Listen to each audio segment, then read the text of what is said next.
इमाम ख़ुमैनी फरमाते हैं कि रोज़े क़ुद्स रोज़े इस्लाम है, कुरान का दिन है, नबी का दिन है, उम्मत इस्लामी का दिन है। सिर्फ फ़िलिस्तीन से, क़ुद्स से मखसूस नहीं है ये तमाम उम्मत इस्लामी का दिन है। मुसलमानों के इत्तेहाद होने का, मुत्तहिद होने का, हमफ़िक्र होने का, हमरंग होने का, हमदिल होने का दिन। ये वो दिन है कि जिसमें हम अपनी तमाम तर तवानाई और क़ुव्वत के साथ जालिम, सितमगर और डिक्टेटरशिप और तागूत हुकूमतों के ख़िलाफ़ आवाज़ हक़ को बुलंद करेंगे। ये दिन वो दिन है जिसमें तमाम उम्मत इस्लामी अपनी सोच को, अपनी फ़िक्र को, अपने आइडियोलॉजी को, अपने एहसासात को, अपने एतक़ादात को, अपनी मोहब्बत को, अपनी हिमायत को, अपनी ज़िम्मेदारी को दुनिया वालों के सामने पेश करते हैं।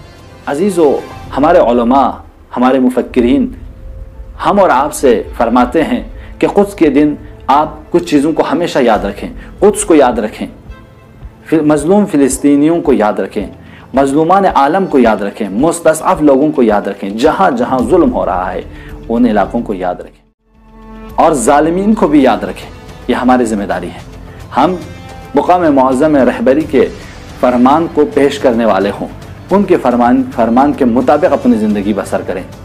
इस मसले पर उनके दस्तूरात को इज़ा करने की कोशिश करें कि उन्होंने फरमाया कि इसराइल जो गासिब हुकूमत है और अमेरिका जो शैतान अकबर है, इनसे गाफिल न रहें।